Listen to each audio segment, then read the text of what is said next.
Hello guys, welcome back sa Lawrence DIY. Ito, sira busis natin. Ito, share ko lang guys. Ito, bumili ako ng bago. Ito, sa Shopee ko binili ito.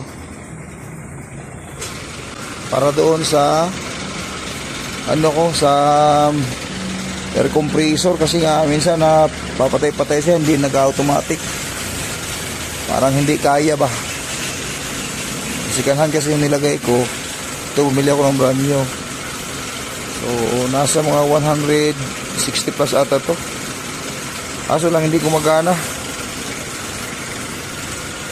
So, kaya minsan pagka mas maganda talaga pag diyan na lang tayo bumili sa hardware.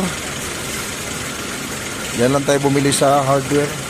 O anong saan merong stock dito sa atin.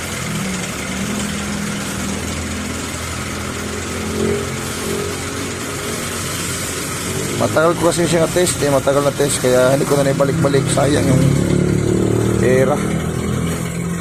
Anyway, charge to expenses na lang, charge to expenses guys. Ito siya ngayon. New one, and this is dual. So, connected, open, and one, switch, then, see, full stop. I-change ko itong luma ha. It's changed to the old one. So saksak na to. Open.